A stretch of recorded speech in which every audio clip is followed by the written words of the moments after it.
Amateur Traveler is in its 20th year now, but can you imagine if I had people on the show who had never been to the destination, but had just read about it or seen a movie about it? That wouldn't make any sense at all, and you wouldn't listen. We all know how important it is to receive advice from people who know a destination to get the most authentic local experience. And a great option for experiencing this is Explore Worldwide and their authentic small group adventures, led by local tour leaders, perfect for solo travelers who want to meet like minded people with a desire for adventure. I'm often an independent traveler, but two of my last three trips were with small group tours because they organize everything and it's a lot easier. If you want to recreate the tour I did to Malta, they have a Malta and Gozo Discovery Tour. I'm intrigued by one of their tours called A Taste of Sicily. The company again is Explore Worldwide, and visit exploreworldwide.com to learn more. And thanks to Explore Worldwide for sponsoring this episode of Amateur Traveler. The nights are long, the days are short, and the weather is chilly to downright cold, depending on where you are. It's a good time to slip into a Quince iconic Mongolian cashmere sweaters, which start at only $50. You can treat yourself to everyday luxury at an affordable price with Quince. If you really want to dive into luxury, you can check out their leather handbags, washable silk shirts, and European linen sheet sets. Whatever you're looking for at Quince, all the prices are 50 to 80% less than similar brands, and they do that by partnering directly with top factories and cutting out the middleman. They only work with factories that use safe, ethical, and responsible manufacturing processes. And of course, they use premium fabrics and finishes for that luxury feel in every piece.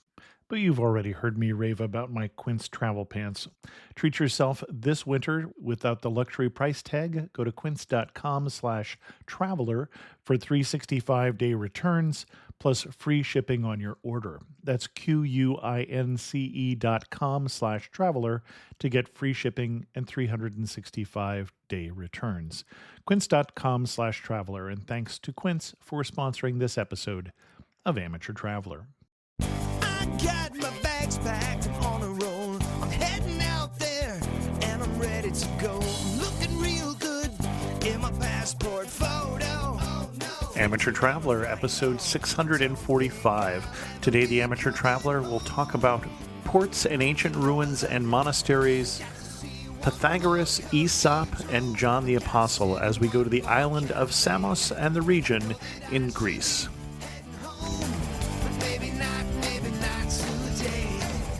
Welcome to the Amateur Traveler. I'm your host, Chris Christensen. Let's talk about the Greek Isles.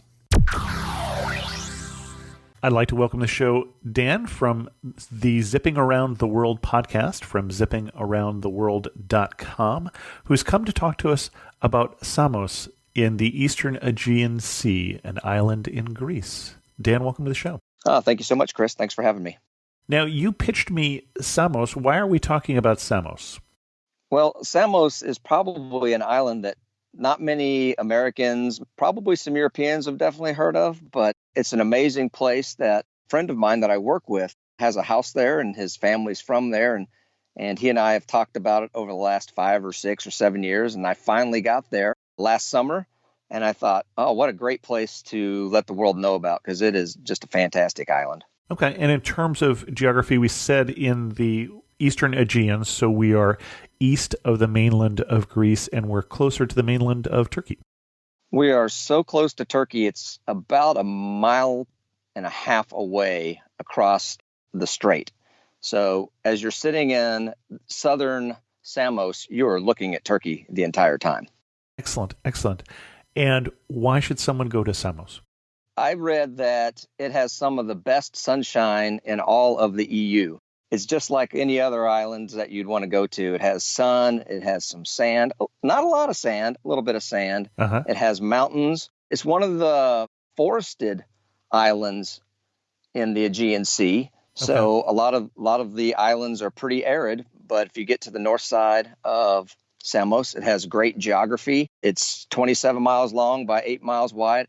It has several quote unquote larger cities. And there's a lot to do, and you can use it kind of as a spoke and hub to do a lot of interesting things. So you could stay on the beach all day long, which isn't really my forte, or you can use it as kind of a spoken hub and do Greek island and sand and learning about the ancientness of Samos. And then you can go do day excursions. Excellent. And what kind of itinerary are you going to recommend for us? First of all, how are we Yeah. getting there? Is it easier to get there flying through Athens or through Istanbul? I honestly don't know. Well, I'll tell you how I got there. I got there flying through Athens, just flew just a regular American carrier into Athens. And then I flew Aegean Air Okay. to the island. And actually, Aegean Air is kind of interesting. Aegean Air, the jets are Aegean and their little prop planes are called Olympic Air. So you'll okay. actually probably flying on Olympic on a prop. And it's about 45 minutes out of the Athens airport. And that Athens airport is new and very nice. So it's easy to get around. Oh, that's interesting. I would have thought it would have been longer than that. Yeah, and obviously then if you're flying through Athens, this can be part of a larger itinerary. This, I think you pitched me an itinerary that's a little shorter than we usually do, but easy to add on to some other itinerary there in the Aegean, including Athens itself. Okay, excellent. And then what are we going to do once we get there? Day one, you leave Athens and get in your little prop plane and fly over the Aegean Sea. And if you look down halfway through the flight, you're going to see the island of Mykonos. You'll fly basically right over it. And when I was looking out the window, I thought, that looks like Mykonos Island. And how did I know it was Mykonos Island? It had 5 cruise ships in the port. That's one thing that you're not going to see at Samos, although I did see a cruise ship around Samos. And let's say you get into town shortly there in the afternoon. So you're going to rent a car. That's what I did to get around. There might be a little bit of public transportation, but not really. You're going to need to rent a car or a scooter. And the island's big enough. I would say rent a car. In the airport, there are 3 or 4 major rental car companies that everybody's familiar with. And then on the island, there's also a lot of small proprietorship rental car companies. Okay. So that's what I used when I was there. And the airport is on the south side of the island by the village of Pythagoria. And that's where I would recommend people to stay. So Pythagoria and another little village called Erion are on the southern side of the island. And they are, I'll say, equal parts east and west from the airport, but 10 minutes from the airport. Okay. Being a small island, and actually for Greece is a larger island, it's still, everything's very easy to get to. Okay. And then what are we going to do from there? And even though it's large, everything is still within a short distance from an American thought process. So getting off the plane, get your rental car. And if we're going to use Samos as a spoken hub, which is what I did on my vacation, it's smart to go right to one of the many travel agencies in Pythagoria and set up your trips, because the ferries and boats to either Turkey or to other islands in the region, they do not run every day. Okay. So you want to make sure that you set up your trip as you get there. And that's exactly what we did. We went into Pythagoria. We went to really the first shop that we found. Couldn't have been a nicer lady to deal with. And we figured out that I had been wanting to go to the city of Ephesus in Turkey. Mm-hmm. And they have tours for there. And then I've been wanting to go to the island of Patmos. And that's where John wrote the book of Revelations. And both of those are easy day trips from Samos. And then the rest of the time we were going to spend, of course, on the island of Samos. But you want to set up those the first day that you're there, so you know when they're going to run. Okay. And that's exactly what we did. Now, is that something you can do ahead of time with the Greek ferry schedule? So the trip to Ephesus was a tour, and I Got it. Okay. assume you can do almost anything on the internet. But Yep. I didn't have success doing that. When I got to the island, I was told by my friend who lived there, just go to those centers. Now, you can certainly look at Greek ferries and see how they run to different islands. Okay. So what we did is we actually set up 2 tours and not on the ferry services. So it was a boat. Maybe it was a 60-foot boat or something that held 100 people. Okay. We also went in early June, and that seems like a really nice time to go to Greece because it's just as the tourism is getting started. and it's not swamped. Okay. So you went before the 15th of June when the airfares all get more expensive. Absolutely. Got it.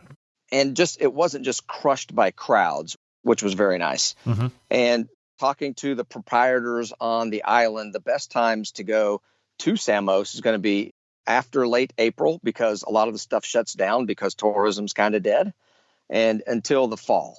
But going before late April or mid-May, I think less restaurants are going to be open, less things that you want to do as a tourist, and also the water's going to be a little colder if you're wanting to go to the beaches. Okay.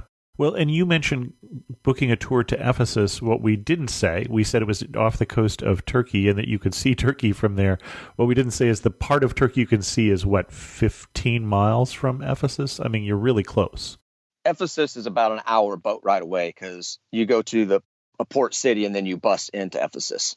And I'll cover that on my day 2.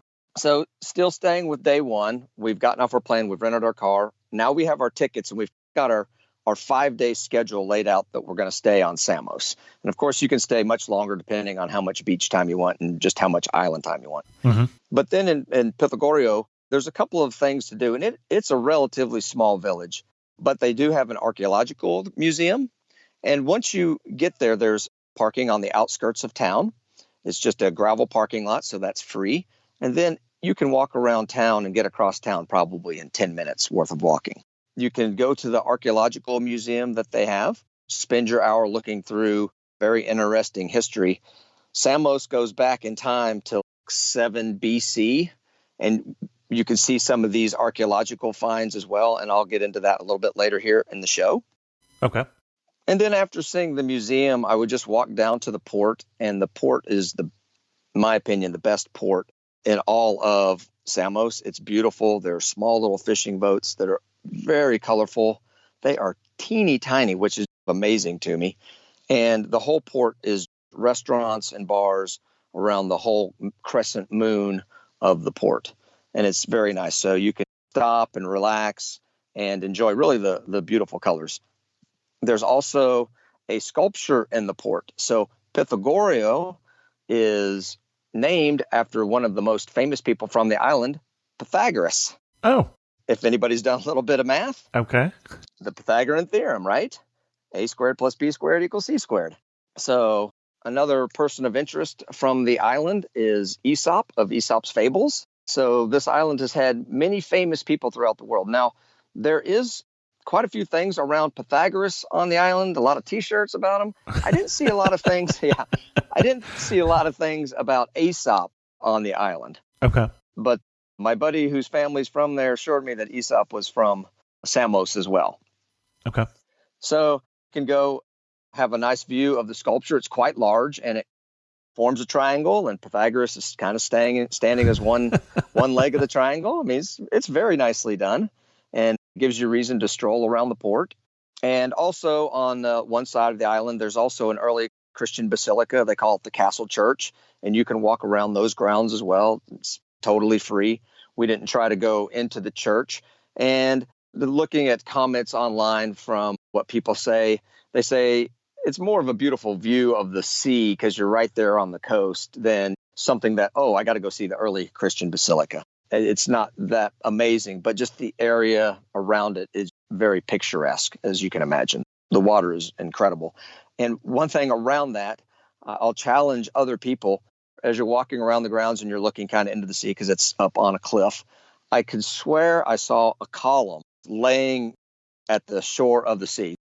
There's so much history and ancient history around this island. And I told my wife, that is a column from some building at some point in time, and it's just laying. Oh, yeah. Wearing away in the sea. So I challenge anybody to do that. So from there, it's dinner time and enjoy the day. Okay. So day 2 for us, and it again depends on how the travel agency works. Day 2 was our day trip to Ephesus, the biblical city in Turkey. Again, it's a 1-hour boat ride, and you go to the port city of Kuşadası in Turkey. Where you take the boat is right there where you've been walking around in the port of Pythagoreia. It's an early morning, so maybe you get there at 7 o'clock. Hopefully you can find a bakery that's open and you can get some wonderful breads and croissants. The bakeries in Turkey are very nice, and they're very European in style, have some of the same great flavors. But going to Turkey, you do go through customs in Pythagoreia before you hop on the boat. Oh, So if you're before. Oh, interesting. Okay. yes, yeah, before you hop on the boat. So if you want a very interesting stamp in your passport, go to Turkey through Pythagoreia, because not a lot of people have that stamp. I guarantee it. So, because I do know there's some passport stamp chasers out there in the world. Okay. And you clear customs in Pythagoreia basically right on the dock. You get on the boat. It's an hour-long ride. And people are going to Turkey for probably about 3 reasons. So they don't have to be on the tour that we were on going to Ephesus. I met a couple that were going to Turkish baths. Oh, okay. And other people that were just going to shop. So we overheard one lady saying, "Oh, get all my jeans made here. They're tailored perfectly, and Okay. the cost is low." So after the hour boat ride to Turkey, and again, you're on a strait that's no more than several miles wide. So Samos is on one side, Turkey's on the other, and basically Kuşadası is just a little bit northeast of Samos. You pull into the port. Kuşadası is a very modern Turkish city. I didn't know what to expect when I was going into Turkey. Very modern. The roads were good. People were following the road signs and stuff. Okay, so now that surprises me after my experience in Turkey. The rest of it didn't surprise me at all, but Right. The roads were very good. And then here's a couple of things that you need to be aware of. So you've gone through basically EU/Greek customs. You get on the boat, and now you come into Kuşadası. And I was warned this by my friend and the lady that I bought the tour from. The Turks will take your passport as you get off the boat. okay. Because Americans need Turkish visas. But for this tour, you do not need a Turkish visa. Since you are not spending the night, the Turkish police right there at the port, they will take your visa. They'll put it in basically a little plastic box, and they will hold it for you for the day. And then when you come back that afternoon, they hand it right to you. They put 2 little numbers on it, like 71. I think I was number 71, and I handed them 71 when I came back. They're like laminated cards, and they find you right away. And they've been doing this forever. And the lady that we bought the tour from said, in 23 years, I've never had anybody have a problem with their passports. So the basic idea is you don't need the visa on arrival here for this tour, but on the other hand, they're not going to let you go someplace else in Turkey. You'd have to do it without your passport if you didn't come back. Okay. That's not a bad system. Okay. So they're trying to promote tourism, right? Yeah, Make exactly. it easy. Make it easy for you. But if you're planning on spending the night, you better have a real Turkish visa for Americans. Okay. Well, fair enough. So you get out of the little center, and actually, this was a pretty big cruise center, and it was actually shut down, unfortunately, because of other world events that are keeping people from going to Turkey at this point in time. So they said 5 years ago we'd have big cruise ships in here right now, but that was kind of shut down. This has been a very popular port. I didn't realize that some of the cruise ships were not going there, and this was last June, in June of 2018. Maybe one ship a week where they would have 5 or 6 or 7 or 8. Yeah, so they were really slowed down by all the events in the area. So you walk out, and they have a really nice kiosk in the town just right after you get out the first door, so you can rent a car for Turkey. And that's how the people that went to the Turkish baths, they just rented a car. Okay. And it was still $40 for the day or $40 for the day. Very good price. This is where you catch your bus for the tour to Ephesus, or you continue strolling on into town. So we caught the bus ride. In 30 minutes, you're in the ancient city of Ephesus. And Ephesus was actually covered due to earthquakes. This is a pretty earthquake type area. And so Ephesus has only been excavated to about 10%. Well, and the city also died because its river silted up. If you go there now, it used to be a port city, but now it's, 5 miles from the water. That is absolutely correct. It's about 7 miles from the sea. Yeah. And the river that made the port now is about a 1 mile away from the ancient city of Ephesus, because that's all silted in.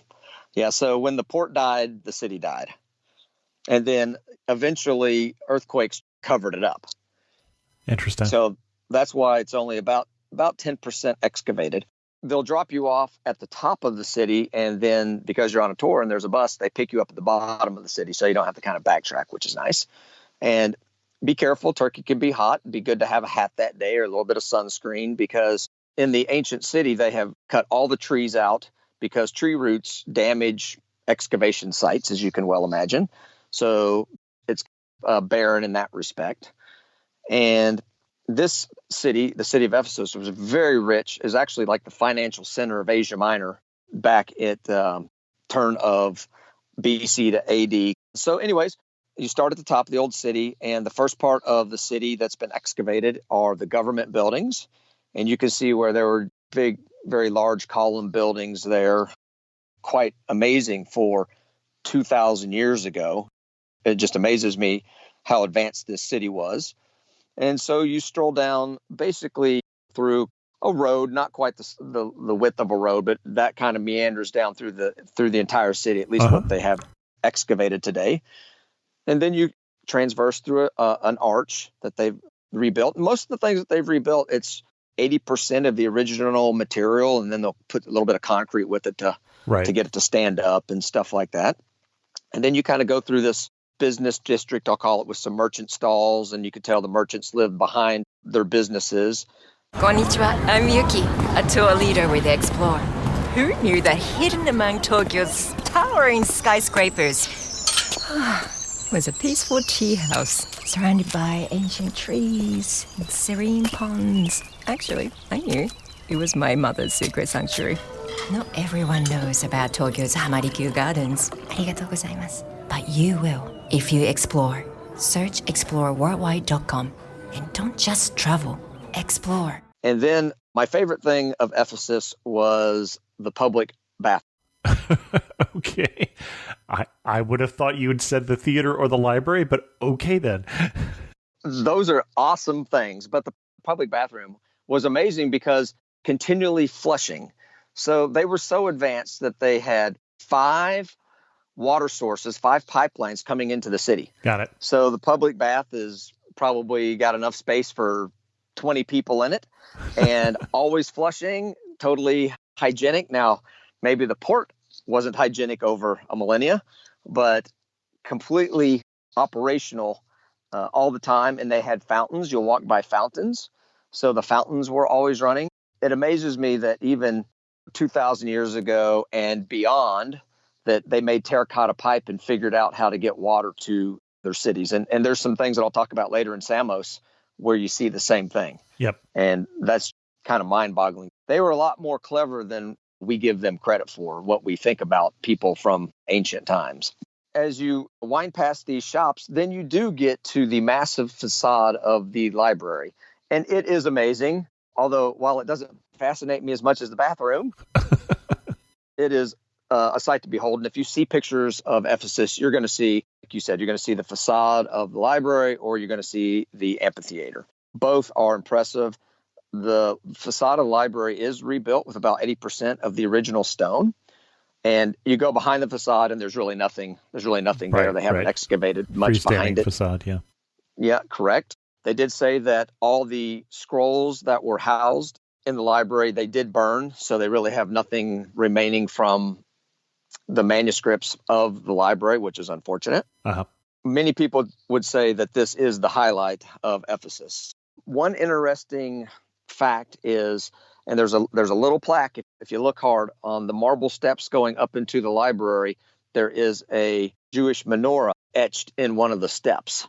Okay. So that kind of tells you how people were traveling back in those days. So it's etched right in the white marble. Pretty interesting. Well, it's not just traveling. There was a Jewish diaspora at the time around the change between BC and AD already, from Jerusalem, certainly all the way into Egypt, and there were communities in Rome and things like that as well. Right, after the temple fell. No, before then even. Before then, then. you can read about, we're talking about a city where Paul preached. You can read about him going to various cities, and the first thing he would do is he would go to the synagogues. So there were synagogues in a lot of those different places, unless, of course, it was a Roman colony, in which case it was founded mostly by Roman soldiers, in which case that'd be less likely. Right. I did ask our guide some of those similar questions. Our guide was fantastic. He was actually an archaeologist. So we got really lucky with our guide. And I said, hey, where's the church, right? Because this is a very famous book of Ephesians. With Paul. There would be no church building. Church buildings didn't come about until the 300s. Correct. He said there was no church. If anything, they would have just been in homes. And he said, but we have not yet found the synagogue. Okay. And we are looking for the synagogue. We have some writings where Paul was in the agora, which is kind of the next thing that you would come to after the library. And Paul talked to people in the stalls of the agora, and the agora is yet another shopping center.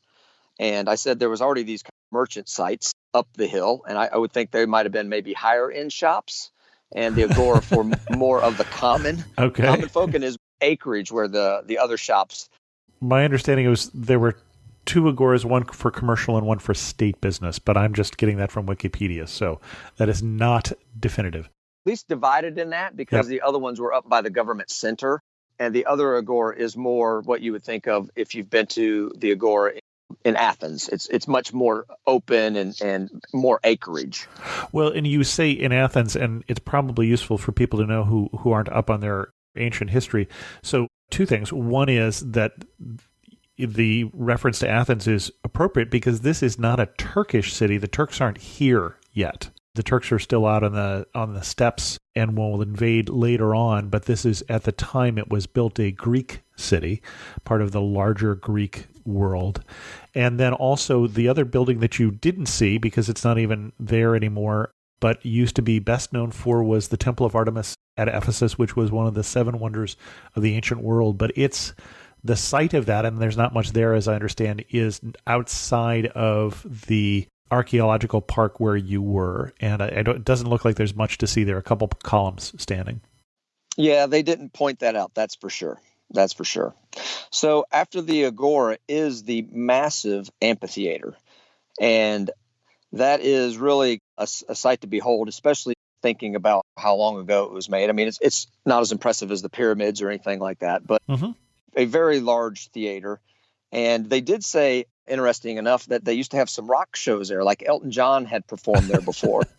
Not in ancient times. He's not that old. But they don't do that anymore because people were too raucous during these rock concerts, and they were kind of moving the rocks around a little bit. So they do still play classical music there. So that's for a little bit calmer crowd, he said. And on the day we were there, because we were there at a really good time in early June, not real busy. But we did, interestingly enough, there were Russian tour groups there. There are Iranian tour groups there. So there was a kind of a worldly flavor as you walked around the city of Ephesus. And that was pretty interesting. And then once we were done, and that probably took 2 or 3 hours, and just ask the tour guide, your million questions and just enjoy the day. Turkey's very sunny, and that's why a lot of Europeans like to go to Turkey, go to the beaches, because it's beautiful weather. On the tour, we had the obligatory ceramic maker stop that we had to do. Okay. They showed us how to make the ceramics. You've probably been on these tours before. Oh, yeah. Luckily, not a hard sell. We went in and looked, very nice stuff. For Turkish prices, I'd say kind of pricey. I didn't buy anything, but very nice. And it wasn't something that you went, oh, that ruined my day. Then it was a stop for lunch that was on our tour, just kind of a buffet style. Looked like during the high season, they could have got 500 people into this lunch stop. Not the best food, but not the worst food either. So from there, with the tour, it allows you to have a couple of hours in the old town, the bazaar area, for shopping. So then we just walked around, and I would say we didn't really do shopping, but things of interest for people would be knockoff purses, tennis shoes. That's what they're selling there. And on the ground floor, we learned that these knockoff purses, while they're cheaper, are not the good knockoff purses. And if you really get interested, they'll take you to the second floor, and that's where you get the high-end knockoff purses. So that sell can get a little harder for you. So have fun with it. You can barter all you want. If you need to start at 30% and work your way up to 50%, and then you can buy if you want to do that. But it was a really nice and bizarre. When I heard that, I thought, oh, it's going to be like really old, and it wasn't really old. It wasn't my thought of a bazaar. It wasn't the Grand Bazaar in Istanbul. It was not that. It was, I was in Morocco in Tangier, in their downtown, old town area. It's nothing like that. So we just sat out, had a beer, waiting for the boat. Very nice cafes that you can sit at. We got back on the boat, got back into Pythagoria, and from there had our dinner. And in Pythagoria, octopus, a lot of seafood, and then gyros. There was a place that we ate that had 2 euro gyros, and try to say that fast 3 times. Very affordable once you get on the island. Very affordable. So that would be day 3. Now we're going to do some things on the island of Samos. Okay. So the island of Samos does have a UNESCO World Heritage Site that put in 1992, and that is the Colonna, which was the temple of Hera, and she was the wife of Zeus, queen of the gods, and that dates back from the 8th century BC. And actually that UNESCO site is kind of combined with kind of the village of Pythagoria, if you read a little bit more about it. So okay, the temple of Hera and the city. So kind of that area, the way I read it. So there's not much left at the 8th century temple, as you can quite imagine. So Colonna means column, and there is one original column still standing. Huh. My friend that lives there or has a house there, he's been going there since the late 60s as a child. And he said, I can remember when people were relocating or borrowing some of the stones from the temple area to make retaining walls and such. But now they do have a fence around it, and it's pay to play. So there's a small fee to get in. And 30 or 40 minutes, you've seen all of the Colonna that you need to see. Huh. I'm surprised it made it as a UNESCO site. It doesn't sound like there's a whole lot there. There is not a whole lot there. That's why I think they made it kind of the area. Okay. Maybe than the temple, because you'll see the footings around and then pieces laying on the ground and then the one column. Got it. Okay. Later on, I'll talk a little bit about they've done, of course, some archaeological digs there, and there's some stuff to be found in Samos Town's archaeological museum. And Samos Town is the biggest city on the island. Okay. One interesting fact about Pythagoria is it was a naval station for the Egyptians in the 6 BC timeframe. And they were worried their natural enemy at that point in time was the Persian Empire. So they were worried about getting cut off from their water supply. So they went and built a tunnel or an aqueduct into the city. And that is called the Epilonial Tunnel. And basically, they cut a hole, a trench, through the mountain. And this is one of the 10 or 7 ancient wonders of the world. So the engineer was Epilonial, and I'm sure I'm saying that wrong, but they started on either side of the mountain. And 10 years later, they basically met in the middle of the mountain, and they were only about 15 meters off when they met, which that is, in my opinion, 6th century BC to have that kind of technology is pretty amazing. This tunnel is 1,000 meters long. So it's not like it was only 100 meters and they kind of met up. And it is, when you walk in, it is as straight as an arrow. It's quite amazing. Well, and one clarification, you said the 6th BC. We don't mean 6 BC, we mean the 6th century BC. Yes, we do. That is very spot on. Thank you. So this tunnel was built in the 6th century BC for the town of Pythagoria for water in case they were sieged, essentially. Yep. And so all of this was built with bronze era tools. So it's in the side of a mountain. So building this in 10 years is quite the feat in itself. And when you're on the island, instead of calling it aqueduct or a tunnel, they call it a trench. And I couldn't quite get my mind wrapped around that. So we went and toured it. And I would suggest, Chris, that They have different tours throughout the day. Okay. So they have like 100-meter tour, a 480-meter tour, and a 1,000-meter tour. Oh, my. Okay. And they're at different times. So even on that first day when all you're kind of setting up your week for getting to Ephesus and getting to Patmos, it might be good to swing by where you buy your tickets for the tunnel. It's about 10 minutes outside of Pythagoria. It's, Okay. very close. Maybe go up there and go, hey, I want to go on the 1,000-meter tour. I want to walk through the mountain. And then, of course, you got to walk back. But I want to walk through the mountain and see the other side. Get your time frame, get your bearing that day, and then you can plan your day, the day that you actually go, better. Because Okay. when we showed up, we did the 480-meter walk because it didn't fit our time frame to go the whole way through. Got it. That would have been helpful to me if I would have done that. This tunnel was only excavated in the 1890s. So it was lost to antiquity for quite a while. And then some scholars looked up as they were doing research on the island, found that, there's some sort of a tunnel somewhere. So it was basically rediscovered in the 1880s. Huh. So the reason they call it a trench is where you walk and where you're going through your tour, you're walking above the actual pipe/aqueduct part of the trench. Okay. So they have grading on top of the pipe. It's another, say, 20 feet down. Okay. And again, what's down there, I just thought it ran on the rock, right? When I'm planning my trip and getting ready. No, there's terracotta pipe that the water was running through. It was not running on the ground through the mountain, a Springwood or something like that, into the city. No, it was terracotta pipe. And I think basically it stopped being used after the pipe calcified up enough to where they probably got no flow. Sure. I don't have any time frame for how long that took, but I think that's what stopped the use of the tunnel. And maybe they didn't have bad enemies at that point in time that they were worried about, or they were starting to dig wells or something like that. Now it's getting towards lunchtime on day 3, and I would suggest taking a 50-minute drive to the north side of the island, and that takes about 50 minutes. We're going to bypass the city of Samos, and Samos town is the biggest city on the island, and it has the best archaeological museum. It's bigger and has more important artifacts in it than does Pythagoria.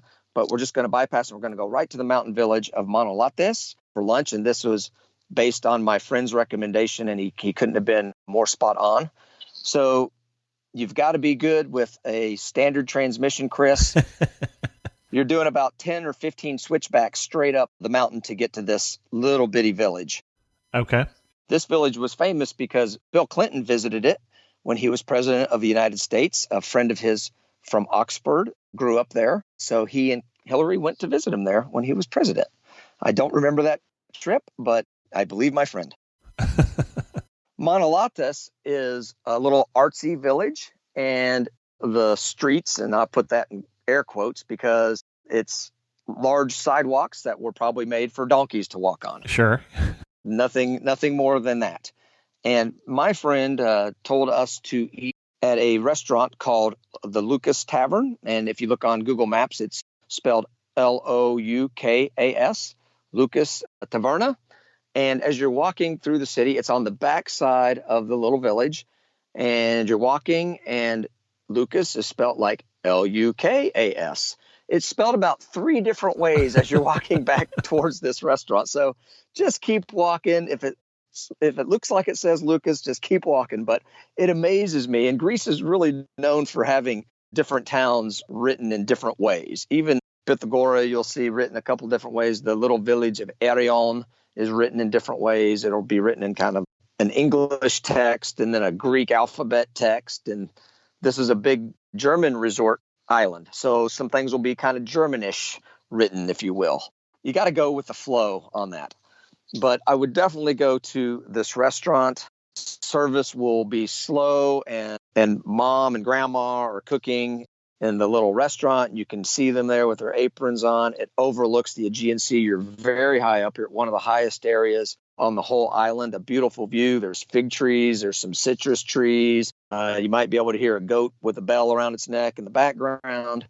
And this little restaurant, basically outdoors because the weather's so nice and just has some pergola on top with vines, and it's very picturesque. I was wanting some spicier food, so they had a dish called like spicy meat dish or something like that. Okay. I ordered that, and we'd been enjoying Greek salads the whole time, so we ordered a Greek salad, and the guy's like, well, we don't have that today. We have the braised goat. I'm like, I like goat. And for €8.50, Chris, best meal I had on my 2.5 week vacation in all of Greece. You'd have paid $60 for it in New York City or $100 for it in New York City. Just absolutely fabulous food.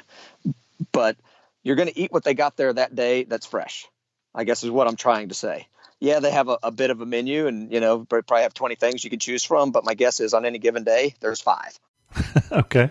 Well, and I should say I'm looking at a picture that has a sign that's pointing up to Lucas, to the tavern, but it's in Greek. And this isn't a bad place to know a few of the Greek characters. There's only 24 of them, so that you know that when you see a sign that says Lambda, Omicron, Upsilon, Kappa Alpha, Zeta, that's the same place. Look, if you walk past the village and you think, I am going to fall off the mountain on the other side, you're there. Okay. You really can't miss it because there are a lot of signs that are just written in different ways. Okay. But you will find it there. There's no doubt. And the nice thing about it, they do have a restroom that you can use. So there's always a goal for that too. After you get done eating, I think on a Greek island, you're there for a little bit of beach time. Okay. A lot of the beaches on Samos are pebbly, rocky beaches, which is pretty typical for a lot of islands in the Aegean. But, and there is a sandy beach on the island, and it is called Siliamos. And that literally stands for... Oh, silicon. Okay. Fine sand beach. Now, there are pretty decent signs to get you to Siliamos. It is down back on the south side of the island. So come back off the mountain and you go back past Samos and come and transverse the island. It's only 8 miles across, but you're not doing 60 miles an hour. You're doing 35 miles an hour. And you're following the signs to Siliamos. And you'll go past the gravelly beaches, some resorts, some bars, and you're at Siliamos. So that's probably the nicest beach on the island for the true beachgoer. Okay. My friend that lives there, he said, look, you want to be careful because you go out about 200 yards and it's a cliff. So, you'll go waist high, water, 200 yards out. You're not in the waist high water anymore. And, oh, by the way, the strait is only at widest like 1.5 miles wide. So it's got a heck of a current in it. Got it. So don't wade out too far because you might regret it. You very seriously might regret it. Okay. So that's what would cover day 3. And then day 4. So now we're going to go to the island of Patmos. And again, we're leaving out of Pythagoria this time.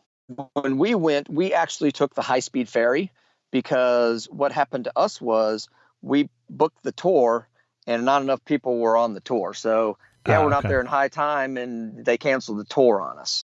Go check back with the lady that you bought your tickets from just to make sure, because she said, oh, I've been trying to call you. And I'm like, yeah, my phone's not really working here. So we got lucky that we just stopped by and thanked her for how good of a time that we had in Ephesus, because what I had originally done, I booked the boat and I didn't book the tour for Patmos. And I thought, oh, that tour was so good. I'm going to pay up for the tour in Patmos. But that boat didn't run. So we actually took a high-speed ferry from Pythagoria to Patmos. And depending on what day of the week you take the ferry, on, let's say, Wednesdays, the ferry goes directly from Pythagoria to Patmos. On the day we took the ferry, we hopped 2 islands before we got to Patmos. Okay. It was basically empty at the first week of June. Huh. And I would say on Siliamos, the water was just a hair chilly too. So not quite totally warmed up.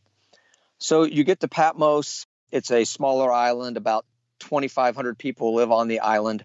There's 2 things of interest. There is the cave that John wrote the manuscript, the Book of Revelations, right? It's called the Holy Cave of the Apocalypse.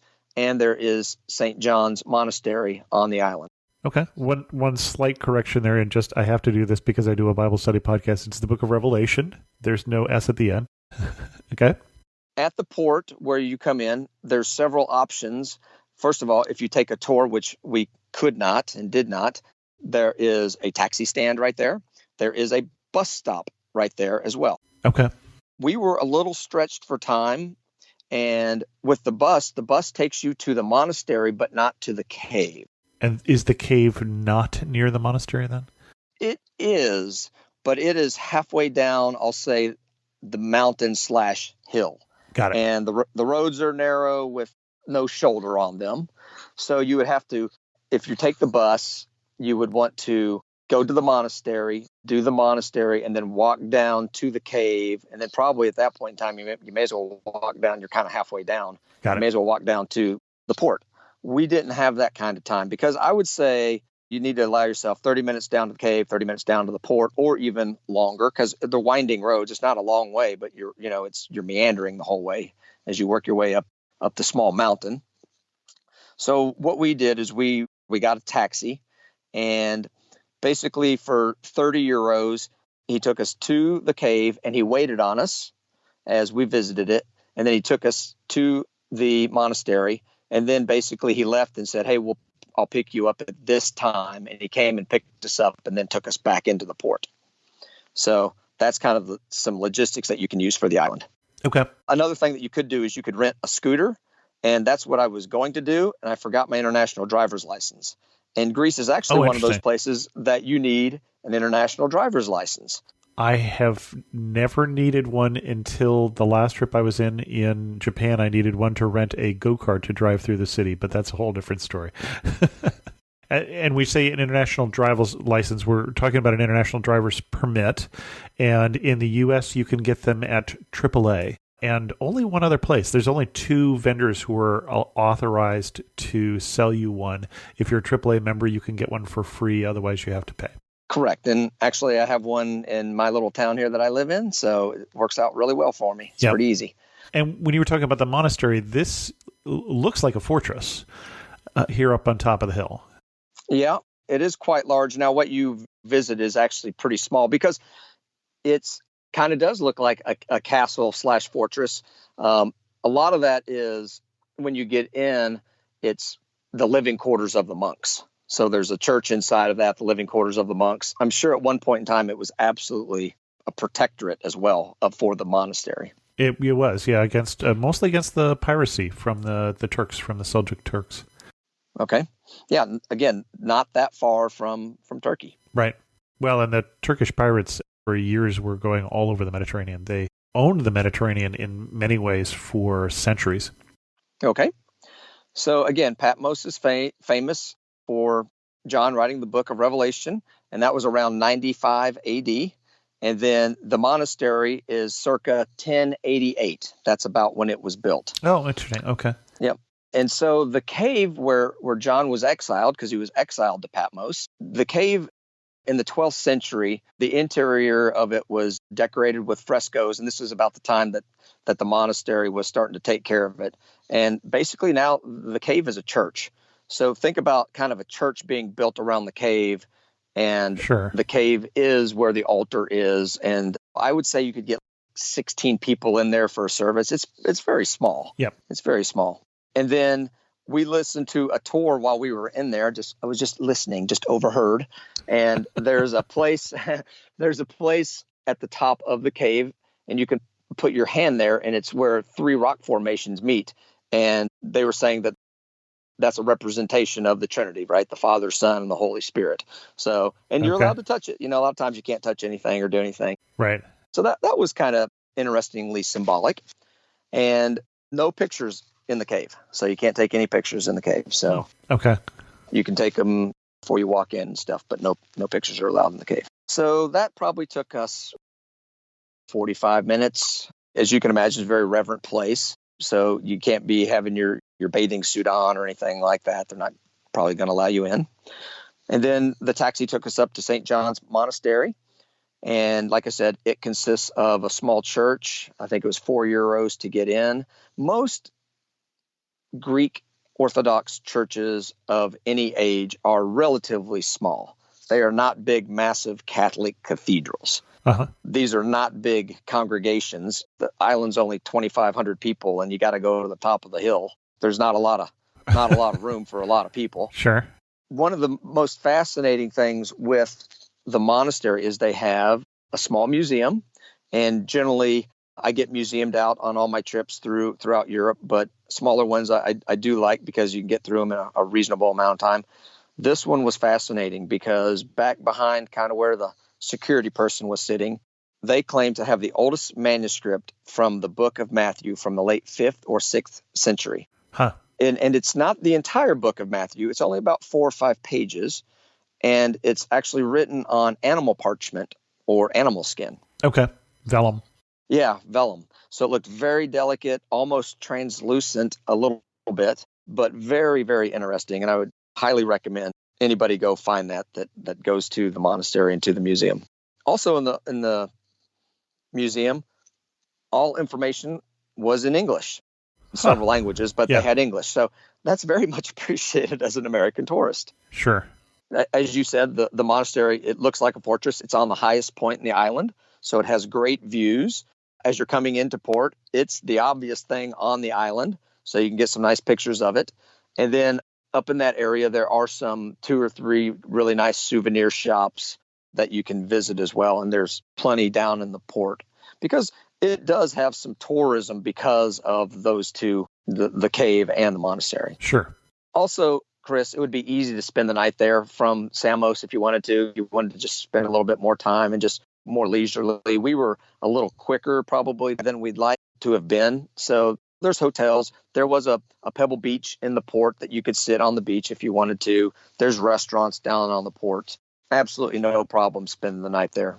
But what we did, we just took the high-speed ferry back, and it made the same trek to the 2 islands back before it got into Pythagoria. Basically, that day it started in Pythagoria. It went all through that island chain, and then it came right back up through that island chain. Okay. Well, and Patmos, in terms of island chains, is considered to be in a different island chain than Samos, although it's all a little arbitrary. In Samos, you're in the North Aegean, and Patmos is one of the northern parts of the Dodecanese. Yeah, I think if you're taking it directly there, it's an hour or a little bit more. Yep. But those high-speed ferries in Greece, they're wonderful. They rock and roll. They are fantastic. And I will say this, I expected Greek ferries to be maybe on time, island time kind of thought process. Those ferries are amazing. They come into a port, and in 5 minutes, they have everything that they're offload because the freighters of right. They unload what they have. They load it up. I mean, these guys are running. They are sprinting back and forth, putting things on and off. They're going, get on the boat, get on the boat, get on the boat. And they are off. So do not be 5 minutes late, because if you're 5 minutes late, you're going to see it about 100 meters out leaving you. They are on time. They are like a German or Japanese train. It was amazing. I was blown away by that, actually. Well, and we've done longer trips on them. We did from Athens down to Santorini and then Santorini down to Crete, which is much longer than you're talking about here. But yeah, a wonderful experience. Very pleasant. Yeah, and kind of on time. Now, we had good seas, so we weren't slowed down by that or anything. Yeah, exactly. It was very nice. So day 5, now we're back on Samos, and hey, we haven't gone to Samos town. We haven't been to the biggest city on the island, and it's all relative. These are not big areas, but the thing to do in Samos town is to go and visit that archaeological museum. It is the best on the island. I would get there around 9 a.m. As my friend mentioned, hey, the Greeks do like their siestas, and I know that's a Spanish term, but they do like their naps. Things will open at 9, stay open till 1 or 2 or 3, then leave for late lunch, and then come back at 5 or 6, reopen, and dinner kind of starts at 8. So it's very Spanish-like, if you will. Okay. So my friend does recommend getting there about 9 a.m. And the most interesting thing, I think, in the museum is that it houses the Kouros of Samos. And a Kouros is a freestanding ancient Greek sculpture, generally a nude male. And that's exactly what this Kuros is. And it was found in the excavations at the Temple of Hera, where the Colonna stands. And that was excavated not too long ago. I think what I read was maybe 25 or 30 years ago. So they did excavate it from the temple. And maybe another reason, Chris, why it became a UNESCO heritage site. Okay. Interesting. So other things to do in the city of Samos is they do have a wine museum. So Samos is very famous for their wines. In antiquity, Samos was basically agricultural based. They made wine and olive oil. And there are olive trees all over the island, as well as vineyards. I saw a lot more olive trees than I saw vineyards. Maybe the vineyards were on the north side of the island and the olive trees were on the south. And I spent a lot more of my time on the south side of the island. Okay. Also in Samos, there is an ouzo distillery that you can go visit. And ouzo is a black licorice liqueur. Yeah. And you really got to like black licorice. And if you like black licorice, you're going to like this. Very tasty. It's not overly alcohol, 20 proof, 30 proof. So it's something that you can sip on and really go, okay, now I'm in Greece. So after spending some time in Samos, now it's probably lunchtime. So I would suggest a couple of things. Have a seaside lunch in the port of Samos. The port of Samos is not nearly as, in my opinion, beautiful as the port of Pythagoria. Mm-hmm. It doesn't have the little fishing vessels and things in it. It's a little bit larger. Maybe you'll see a Greek frigate kind of patrols the area and stuff. It's a little bit more, quote unquote, industrial, although there's no real industry there, but sure, not quite as pretty. But you could have a seaside lunch, or hey, if you loved Monolates and you loved Gus and whatever spelling you ate there with, you could go back there for lunch, because now what we're going to do is we just drive west on the north coast to the next largest town, the town of Volosi. And my wife and I did go there. It's a very nice town. We're there on a Sunday, and Sundays on the island of Samos are pretty sleepy. Things are not open. So that would be a good day for an excursion, or just to go, this is my beach day. That would be a really good thing to do, because you're not going to do a lot of shopping and stuff on a Sunday. Okay. But in the city of Carvalosi, there is a wine co-op, and that's where you can go taste some of the local wines. And on Google Maps, I believe it's called Carvalosi Wines. I believe that is the wine co-op. Got it. One quick comment before we get too far away from Samos and the Kuros there. Yep. If you take a look at this, and I'm looking at a picture of it, you can quickly tell by looking at it the age of a Greek statue like this. If it's this kind of pose, which is a man standing straight with arms at his side with one leg going forward, which looks a lot like a Egyptian style statue, then it predates the Greek classic period. In the Greek classic period, we start to get much more realistic poses. And so a lot of the famous statues you may have seen in the Greek Museum, for instance, are Zeus who's got his arms out pointing at something or whatever. And those don't happen really until 500 to 300 BC. So when you look at a statue like this that looks a little boring. Very rigid. Very rigid, yeah. Very rigid. You know that you're looking at something particularly old. Very, very old. I think 7th century BC is kind of the time frame for this. I think they say 6th century, but yeah, you know that you're before classical Greece. Correct. Excellent. Well, we need to wrap this up again. Every episode seems to be challenging the one before it as being one of the longest episodes of Amateur Traveler. Anything else we need to cover before we get to our wrap-up questions?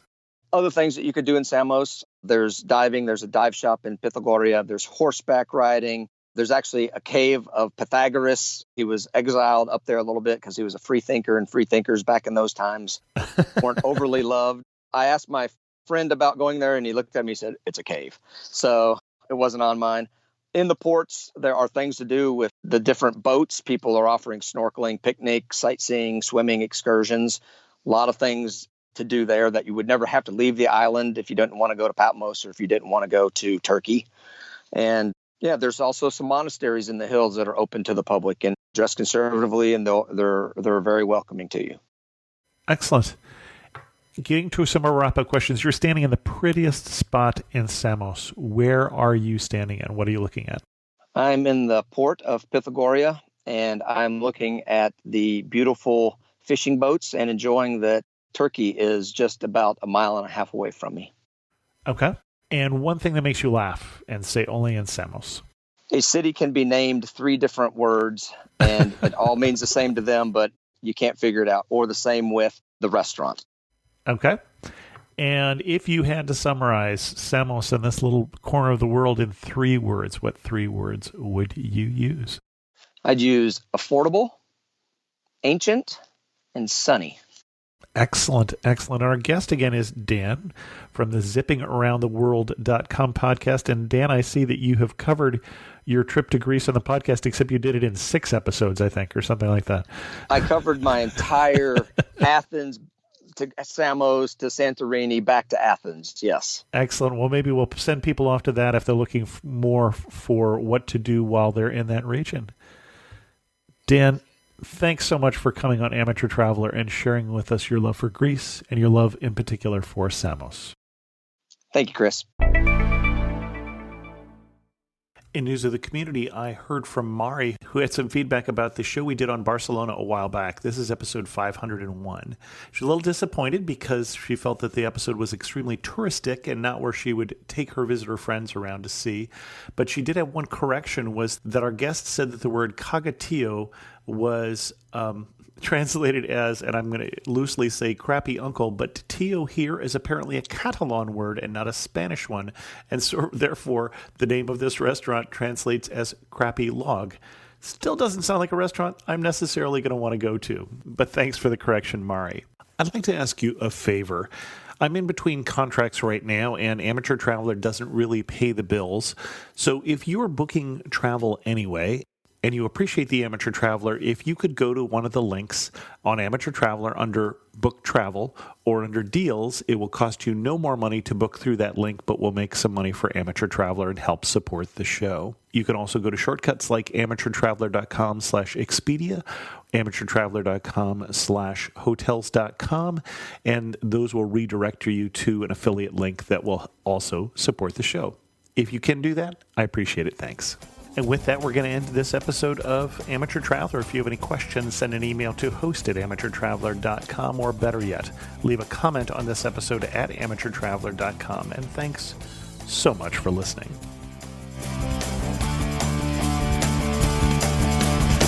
I got to see one more cathedral.